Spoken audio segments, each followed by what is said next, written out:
Hey guys, before we start, a quick shout out to Alpha Dog Nutrition for sponsoring this podcast. Alpha Dog products are now available at dusupply.com, and you can use code ALPHADOG15 at checkout for 15% off and a credit for free shipping to try it yourself. Now let's get you to your podcast.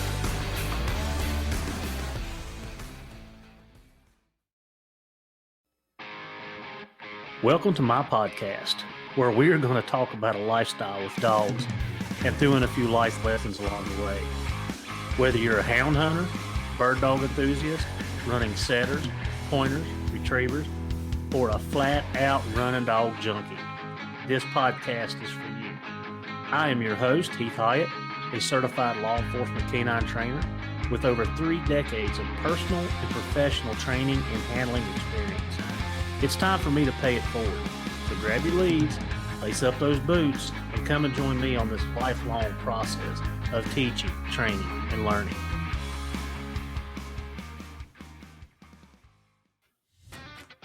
Are you looking to unlock your dog's full potential and give them the best nutrition possible for peak performance? Then look no further. Inukshuk has what you're looking for. Inukshuk's nutrient-dense formulas are crafted to keep your dog's energy high and performance top-notch. Packed with premium proteins and essential fats, Inukshuk delivers the balanced nutrition your dog needs to thrive. From hunting dogs to police canines, Inukshuk is trusted by professionals. Give your dog the power of peak performance with Inukshuk Professional Dog Food. Welcome back, everybody, to another episode of What's Up Wednesday. I appreciate everybody tuning in, taking time out of their day, whether it's morning, noon, or night, whatever time you're tuning in. We appreciate you being here. So, it's been a busy week. I say that a lot, don't I? Like, I catch myself repeating the same things, but it has been busy. First and foremost, apologize about last week's podcast. I had named 2 podcast road trip in my file, and when I downloaded that file, I had pulled the first road trip file out and downloaded it. So that's why you guys got a repeat. Colby and I got on that, and we actually reposted on Thursday the updated podcast. I know I got a lot of messages and text and messages about it. I appreciate everybody catching that, because that means you're listening. And I mean, that's what we do the podcast for. We want people to listen and learn and just enjoy, taking 30, 40 minutes out of their day and following along. So we did get that back up and got it running. If you didn't catch it, it is up. In fact, I'll post a link to it just in case, because I did get several messages about it. So I apologize. That was my bad. I just renamed 2 different things and pulled the first road trip that I saw out of my file. So we got it right. Man, I'll tell you how life changes. We're gonna go do a little life therapy today, this morning. I was sitting on the couch this morning drinking my coffee. I get up before everybody. I am a morning person. I get up and I make my coffee first thing in the morning. A lot of times I'll just go plop down on the couch and sit in the peace and quiet and drink my coffee. No TV, no phone, no nothing. Just silence. And I was thinking about it this morning while I was sitting there. I'm like, in my 20s, like I really, like, I'd get out of bed, and of course when I was when I lived in Narrows, we had 2 little small diners, and of course I was coon hunting. Man, I was competition coon hunting. I was coon hunting like nonstop. So I'd get up early in the morning, I'd wake up, and you'd run down to the diner, and you'd share your stories with all your buddies and stuff. And I did that for years. So that was something that we just did. like, lack of sleep didn't matter. You get up at 7:30, 7:30, didn't matter if you hunted all night. You went down and got you some breakfast and listened to everybody's stories. And man, I mean, it just brings back a lot of memories. Like, you know, the guys that were there, we call him Mop Head, old Mop Gene Thorne. He run Plot Dogs, and Gene Lambert, he run Plot Dogs, and Jerry Hare and Randy Blankenship, um, Joe. I mean, just the list goes on and on and on. It changed over time because some of the older guys passed away during that period, and we did that. I mean, up until 2003 when I started law enforcement, and my life path kind of changed. But um, during that thought process, I'm like, man, everything is temporary. Like everything in life is temporary. And I told my daughter this. I told Maddie this the other day. We were talking about a situation, and I told her, I was like, Maddie, it's temporary. You know, good or bad. It could be a good situation or a bad situation, but it will pass. And in time, something else will come up or something else will go on. So it's a temporary thing. But yeah, I was just kind of reflecting back this morning in my peace and quiet of how, you know, you go through these stages in life. And, I I laugh. I, I see my dad in me so much anymore. Like a lot of times I'll just drive down the road, turn the radio down, nothing, just peace and quiet. And I never could understand how he did that. I'm like, how can you be in a vehicle driving up and down the road and no radio? Like, how do you do that? And if it was a radio on, it was either, a talk, some type of news talk or talk show. And I'm like, how do you listen to this? And now my morning routine, on my way to work, I'm listening to a sports radio show. Like I'm listening to sports talk. And then, when I get to work, I don't do it as much because we've been so busy. I don't get to, sit for the first hour and listen to some type of podcast. I just don't get to do it like I used to. But I've got to go back and help the road guys this summer. So I'm going to get back to my podcast stuff. I'll listen to that. And speaking of podcast, I didn't get to tell you guys this last week when we were following up on the Kentucky turkey hunt with me and Jerry. But Jerry and I had a conversation about the decoys, and we were talking about how we felt like the decoys were hurting us more than helping us.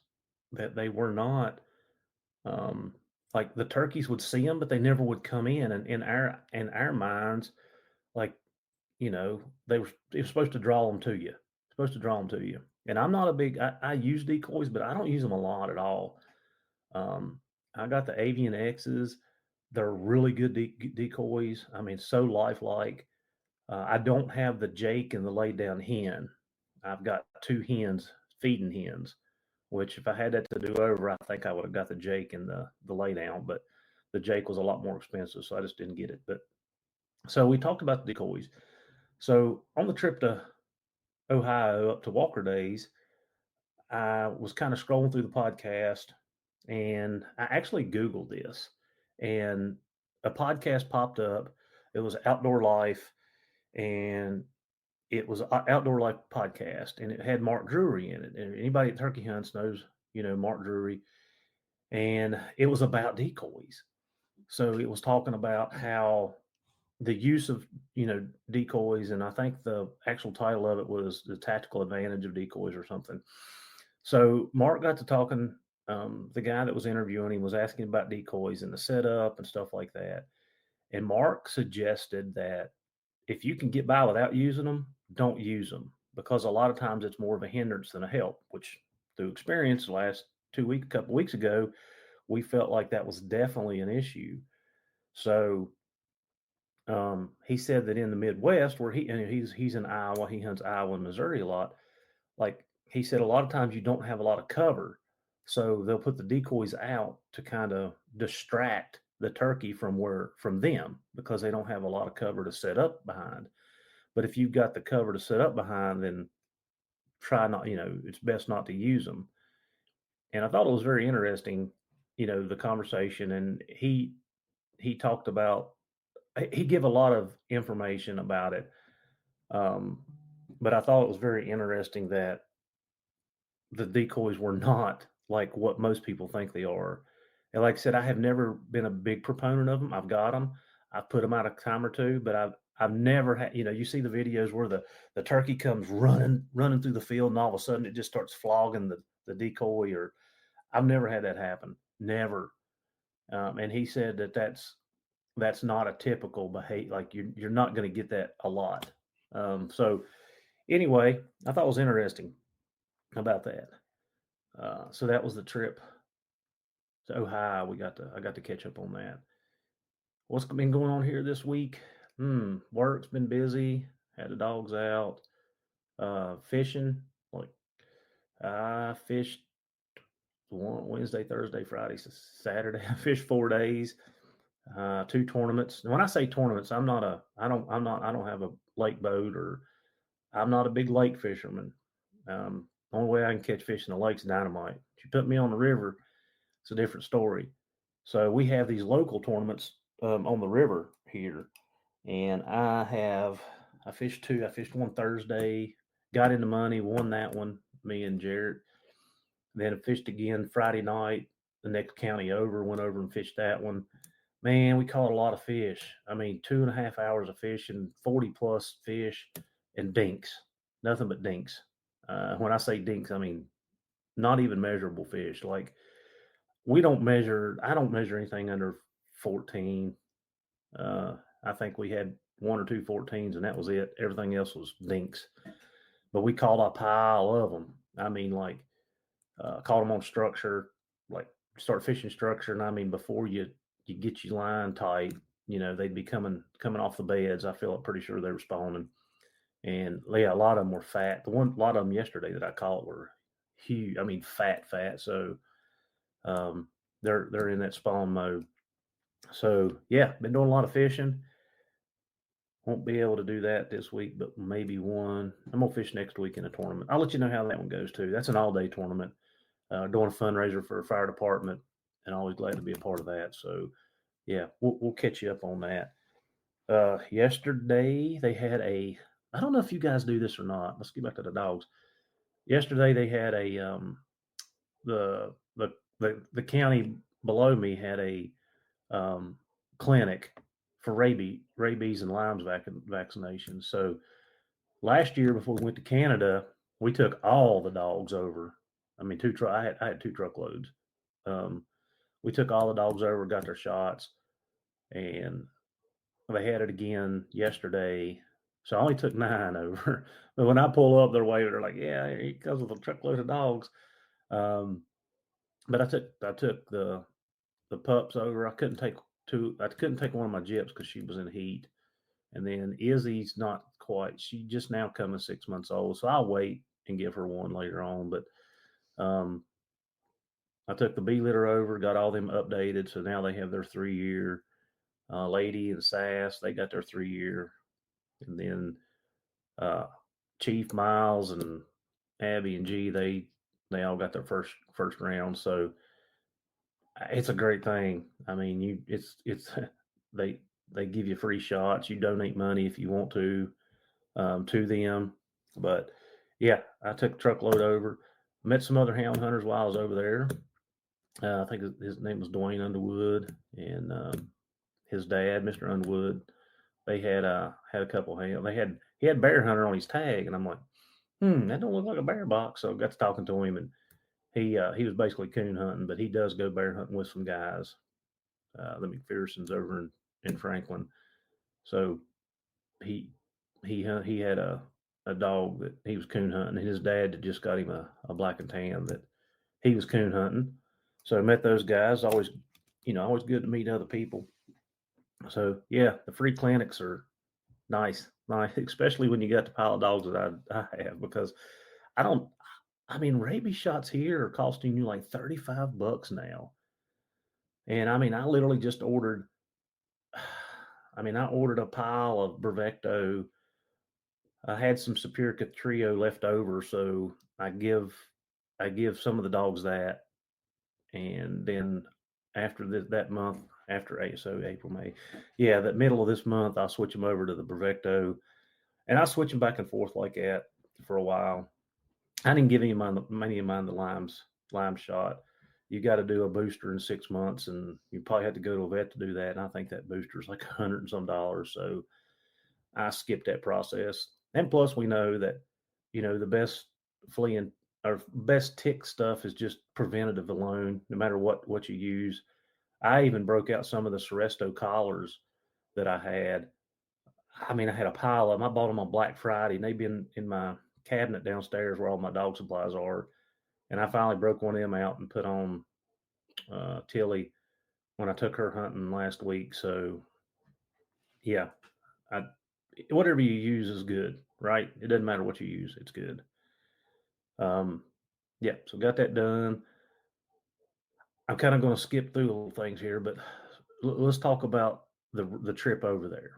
All right, so you guys know that I spent a large amount of time loading and unloading the dogs, right? Working them through, leading, and just doing the basic foundation work.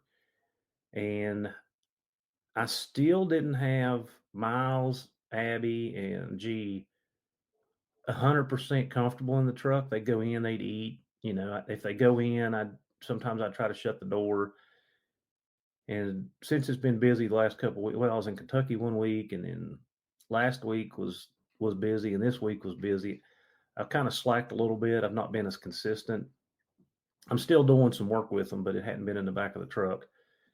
So yesterday, got them to the truck, got them loaded, and kind of had to force them in the box. And me being me, I'm like, well, this is not the ideal. I want them to want to be in there, right? I want them to be in there and be ready and excited, not kind of having to force them in. So it's not a long trip. I don't know, 20 miles maybe over to the shelter, and 20 miles back. So 40 miles total. And let's see, how long were they in the truck? I left at 10 to 8, and we got back at 9:30. So hour and 40 minutes they were in the truck. But I know, for me personally, that's a bigger step than I would have liked to took, but I needed to get it done. So they did really good with all the dogs and all the people and stuff over there. Behavior in the truck was really, really good. I don't like my dogs barking and carrying on, and you know, I just don't care for it. So I stood kind of at the back of the truck while we were waiting and make sure that everybody was minding their manners. Um, and then when I got back, of course, you pop the door open and they're gone. They wanted out of there. So I know I'm going to have to. I probably slowed the process down a little bit. I'm going to have to go back and reestablish what I'm looking for. I want them to be excited to be in the truck. I want them to be excited to go. And yes, I can take the dogs and just throw them up in there and haul them around after 4 or 5 times. And, it's not a big deal at that point, right? It's not. And, it's a perfectly good way to do things. But like I said, I want my dogs excited. Like, I want my dogs jumping up on the tailgate, like, yeah, let's go, let's go, let's go. So I want them to be in the truck. I want them to be comfortable in the truck. And I know with the 3 of those, I probably set that back a little bit. So the next week or two, I'm gonna spend a little bit more time working on that, trying to make sure that I establish a good foundation with that. So anyway, I just noticed that behavior yesterday, and like I said, I don't really like forcing things if I don't have to, and it's my fault because I've had some time to do it, but I've been fishing. So it's on me. It's nobody's fault but mine. So still work in progress, right? I've got a couple more months. I am going to make some trips this summer, so I want to take them with me. Miles is 10 months old. I'm ready to get him out, get him rolling. The girls are 9, 8. They're 8 months old, so I'm not as in a big rush, but I'm ready. They're ready. I mean, they're mature enough. They're ready to roll. So work in progress. We'll get it and set things back, but I'll get it straightened out. And I meant to tell you guys this. whatever podcast I talked about, sending my collars off to get them refurbished and everything. So you talk about memories. We started off podcast talking about memories. So as I was getting those collars ready and I was putting them in a box to pack them up, it's amazing when you grab a collar and you know what dog this went on, you know what number it was. Like one of them, I'll just run through a couple of them. I picked up a collar, had 115 on. That's Frosty's old collar. Frosty died in October 2004, 21 years ago. And as soon as I grabbed that collar, the emotions, the memories that go through you, it's like, holy cow. That collar spent a lot of time with me on that dog, and that dog spent a lot of time with me. And then I picked up another one, and it was 136, and that was Ring's old collar. Ring died in 2017 at the age of 15. And then I picked up another one, and it was 235, and that was Bell's old collar. Bell was my little old blue tick. And, 057 was Smokey, and 416 was Cannon. And it's like, how do you remember that stuff? Like, sometimes I can't even remember what I did yesterday. And you pick up a collar, and it almost runs chills down you. Like, the memories, the emotions, how do you remember those things? And I guess back then, some of you youngins wouldn't know, but you had to punch those in your tracker, depending on what kind of tracker you carried. You were tuning this and you were tuning that, and you're tracking 136, and then, okay, I need to track Bell, so I need to flip over to 235. It was amazing, the memories that went into that box. And I meant to tell you that when we were talking about it. And I'm sure I got sidetracked, or there was just so much going on that I just left that part out. But, that was something else that it kind of overtook me, like going through the collars. And, like I said, I didn't even need to look. I didn't even need to look at the numbers. Like, I knew the color. I do. Now, I'm not George Lambert, okay? I don't have 55 green collars. I don't know how he does it. We joke and pick at him all the time. I don't know how he keeps up with it. But all of my collars are color coded. All of them. Like, I know, orange goes here, blue goes here, gray camo goes here, orange and white stripe goes here, red and white stripe goes here. Like, all of mine are color coded. All of them. Now, my regular collars, just the regular collars that go on the dogs, are not. I have all the same color, but my tracking collars are color coded. That way, when I pick it up, I know exactly who it goes on. That's just me. I don't know. Does everybody else do that, or does everybody just get one color like George uses? But yeah, but I could pick up, like I said, I picked up the blue collar. That's 416. It's Cannon's. I picked up the orange collar. That's Bale's. I picked up the lime green collar. That was Frosty's. Like, yeah. But anyway, it was sitting there packing those collars up, man. There was a lot of thoughts go through your head, and a lot of good times, a lot of headaches, and they always say the deader the better, right? The deader the dog is. 20 years ago, the better the dog was. And sometimes I believe that we build that dog up, and we build that dog up, but that was the foundation of my hunting experience. Right, wrong, or regardless, good or bad, I caught a few bear back in those days, and they weren't easy to come by. Like we've talked about it, you catch 5 bear a year, man, you better be patting yourself on the back. It was tough, but it was good.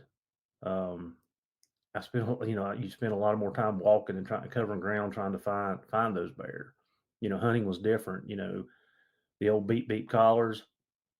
They bounce off mountains, or you get in a big ravine, they be bouncing back and forth, and you really had to learn how to fine tune and pick up which direction the signal was coming from. I mean, so many things went into hunting then, where now you pick it up, you look at the GPS, it says 780 yards, travel due north, it's like, and you can look at the topo on it and you can tell, if they're on top of that ridge or on the side of that ridge or they're in and then the arrow points and tells you what direction they're heading. Like, it's so simplified, but I think back then, I do feel that it made you a better hunter because you had to do the technology was not there like it is today. And technology is great, but it also helps us shortcut a lot of the processes. Um, so I'm for technology, but I'm also so glad that I developed and learned before it came along because I feel like it did make me better. But back to that, spending more time with your dogs and having to do things differently. It was more painstaking, and we always learn better when it's not easy, or you know, you learn through pain, right? That's your best learning tool. But yeah, so a lot of feels went into that box. A lot of emotion, a lot of memories went into that, wrapping that box up to get it shipped out. And I wanted to tell you guys about that. What's going on here with the dogs? We talked about it, the loading, the leading, the feeding. I'm still working on is. It's kind of funny. Like, we had this conversation yesterday on the way back from the shots. It seems like all the dogs go through this stage with me. Now, they don't do it with the girls. They do it with me. And I don't know if it's my stature, my tone of my voice. Um, you know, we talked, we like, again, we had this conversation yesterday, not laying a hard hand on any of these dogs, you know, um, and still, like, we have a good day or two with her, and then you have a day that you want to wring her neck. You like, just, well, I'll give you a perfect example. I come home the other evening, Wednesday evening. I come home. I'd fished all day. Come home, um, was back in the boat in the boat barn, and got out to unhook it, and Izzy comes running up to me, and I mean, just, all about it. Like, give her, petted her up good and give her some lovings, and went on about my business. And I get down to the house, and like, she's very cautious about it. I'm like, come on now, like, you just had a great interaction with me, and now you're like, you ain't putting me up. You ain't putting me up. So it it seems like they go through phases. I know if you guys listen to the podcast with Briggs, Briggs was my problem child. Like, he was just doing me the same way. He would get close to me, but would not let me get my hands on him. And we went through this for a couple weeks. We went through a cycle where I spent a lot of time working on that. And now Briggs is probably one of my best ones. But the other day, I was cleaning his pen, and he he jetted out of the pen on me, and I cleaned the pen. I finished cleaning all the pens, and I hollered for him. Well, he just ignored me. I'm like, dude, I'm 50 yards from you. I hollered for you. I knew you heard me. He took off running up through the yard. Of course, the other dogs are out, so there's a distraction. And he literally just ignored me for 5 minutes. Well, by the end of that 5 minutes, my tone had changed, my voice had changed, and he was like, "Oh, I'm in trouble now." So he ran down to the lower lot and was kind of running around the pens there. So I went down there, and he shot out the backside. And I'm like, dude, come on now. And anyway, went up through the yard, and Chelsea come out, and he went right to her, like right to her. And I'm like, I don't like that. But anyway, they go through phases, and dogs are dogs. Like, man, they got a mind of their own and do what they want. But they know, I think with me, they know that I have rules and boundaries. And I think sometimes with the kids and the girls, they don't, and they like that. I mean, they're like little criminals. They know they can get by with it, right? Like, they can get by with it. So this is a good thing for me, and he's not a good thing for me. He's going to enforce these rules, and I don't like these rules, and they're not going to enforce the rules. So I'm going to do what I want to do, and they don't care. That's kind of how I take it. The warden's in town, right? The warden's home. So, but that's how they treat me. The dogs go through these phases with me, and not so much the others. And we get it worked out. But it's amazing to watch the difference. And like I said, this is all free and willingly. Like I spend so much time working these dogs, all of them. Whether I'm hand feeding them, whether I'm you know, working on the recall or the load, and like, my hands are on them twice as much as everybody else's. I mean, that's a safe bet. It may be 3 times more than everybody else's, but it seems like in certain periods and certain times they cling to everybody else and not the warden, which is me. So, got an interesting. Oh, let me catch you up on this. So, something else I've kind of been holding off on to tell you guys. So I'm kind of doing a little study on my own. Everybody knows that I use Miguel's tracking method. I've got one of the RC cars that he built. Him and uh, crap, they build them, and Lewis build, and I use those to lay my scent tracks and everything. So I like imprinting my dogs. I just like to keep them busy, and I like to watch the growth. Okay. I've stated this before, and I actually told um, a guy the other day that doing this process does not mean you're going to have a bear dog or a coon dog or a blind dog or a coyote dog. It does not. It does not mean that. It just means that you give them a good head start in what you're asking them to do. It means that they understand to trail a track, and the dogs know how to do that instinctively. You're just giving them the opportunity to work some of the learning process out at an earlier age instead of waiting until they're 8, 10, 12, whatever time you start hunting that dog. And some dogs are naturally and go right to it, and some dogs are not. But if you go back to the pack and you look at let's take a pack of coyotes, the younger dogs are usually sitting back watching the adults hunt and how they work. And that's the same thing I'm doing. I'm letting the dogs figure things out, work it out, um, giving them some time, helping them develop a little faster is it. That does not mean that they're going to be a number one finished product. It does not mean that. But anyway, you guys know that I do that. I do the scent imprinting. I do it from 10 to 14 days on a scent pad with food. We know we use the food, positive association. I smell the scent, I get food. This is a good thing. I want to find the scent more because the more I find the scent, the more I find the food. And then I start laying the short tracks, 10 foot. Then I work it up until I get a couple. I've not done a track past 3 hours with this. Once I get to that point, I mean, they've got a good um, they've got a good idea what's going on at this point. So 3 hours is about as old as I've gotten. I've told myself several times I want to lay one at dark tonight and then run it at daylight in the morning. I've been lazy and I haven't done it. But anyway, so this is the study that I'm doing. I've got 2 dogs. I got 4 out of the 6 young dogs that I have. I've got the 10-month old, the 11 and the 10-month old. They were imprinted and they were doing the tracks. Tilly was a cut and slasher, and Chief would follow the tracks out really well. And so those 2 have been done. They have been done on it. And then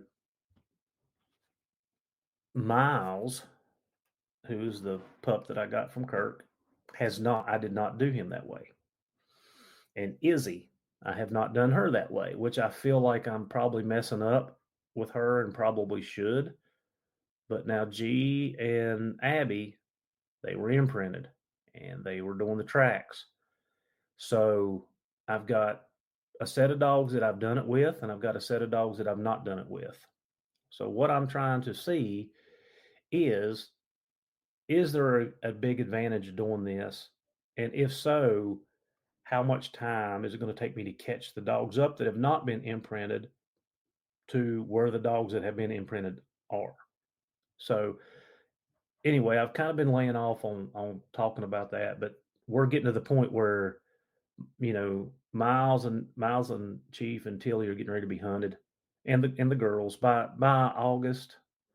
Yeah, they'll be a year old in August, so they'll be hunted, and then Izzy will be the backup, and we'll see what is it. Well, I mean, we'll see where we're at with it. We'll see if it makes that much of a difference. And again, this is just a small sample group, right? We've got 6 dogs, 4's had it, 2 have not. And if I had it to do over and would have thought about it earlier, I'd have done 3 and 3. That way it would have been an even amount. But just the way it worked out, it's 2 and 4. And yeah, we're just going to see. And it's going to be this set of dogs. You may take a natural dog. Izzy or Miles may not be those natural dogs that you're looking for, and it may take them a little time, or they may be a natural dog, and the first time they go right to it, and there is no difference. So anyway, that's something that I'm really going to be looking at this fall, how it affects them, what happens with it, and just kind of see where we're at and see how useful or not useful that tool is. So yeah, that's something that I've been working on.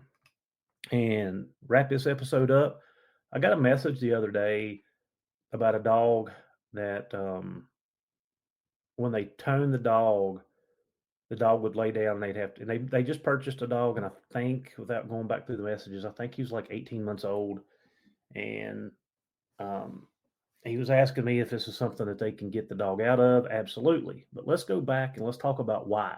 If I know why it's doing this, then I know how to fix it, and it's easier to fix. If a dog lays down on you at any point in time during training, hunting, whatever. So he says that he applied tone and the dog just literally lays down. All right. Why is the dog doing this? The dog is shutting down. The dog does not understand the task at hand, or the correction has been so harsh that the best thing for me to do is freeze, and I'm not getting that correction, which goes back to, why is the correction so harsh that I have to freeze? Because I didn't understand the task to start with, right? There's always skip and shortcut the process. So again, if you have a dog that lays down, stop yourself immediately and says he's shutting down, he does not understand, I need to back up. And that's exactly what I told this guy, is back up, start working with the lead line, let him know that the tone is not a bad thing. And my guess is that after the tone come stimulation. And because the dog did not understand that I need you to come back during tone, they probably had not set the proper foundation. The stimulation went up, and the dog either moved away or just laid there and took it, hoping it would go away. So if a dog lays down or a dog freezes, he don't understand. Okay. You're better off even if you got to walk a mile in there to get, and I've done it. Like I've walked in some rough country, and this was my fault too, looking back on things, but I've walked in some rough country to pick up dogs that shut down on me. And that's because I didn't understand the proper use of the stimulation, or I just didn't understand what I was doing correctly. So back up, put a long line on the dog, do it. Don't do it in your hunting environment. Do it, just do it out in a sterile environment, a football field, your yard, wherever you can do it that is safe. Go back, put a check cord on the dog, tone. If the dog lays down, encourage him, nudge him to come in your direction. And then when he starts in that direction, like it's a party, right? Like it's a party. I want to be involved and invited to that party. And that's what it should be for the dog. Just like we talked about Izzy a couple weeks ago. I use the vibrate, And she moved away. Every time she moved away, I hit vibrate. And when she stopped, boom, I let off. And to the point where she was trying to crawl.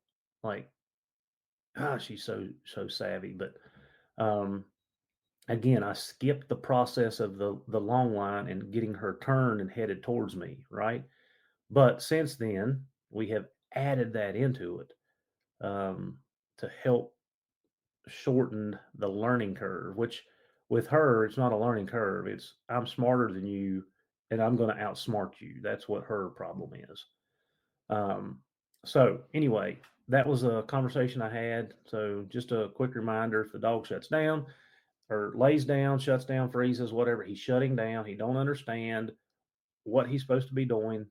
Back up a few steps, you know, retrain the dog. And depending on, and I told the guys, like, how long is this going to take? It depends on how harsh it's been, right? You may come right out of it and it may take you a month. And then you got to ask yourself, how much time am I willing to put into this?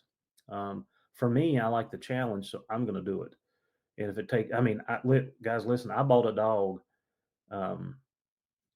that had bit 2 people. This is a police dog. I bought a dog that bit 2 people. He bit his handler and the trainer. They were going to euthanize the dog. So I got the dog. It's a police dog. Nice, big dog, still here today. And they were scared to death of him. Scared to death of him. When I went and picked the dog up, they wouldn't even get the dog out of the car. Wouldn't even get him out of the car. Of course, he's a big dog. He's 80, 90 pounds. Big Mally Shep mix. So I throwed some food up in the crate. It was in the back seat of my truck. He jumps up in it. I shut it.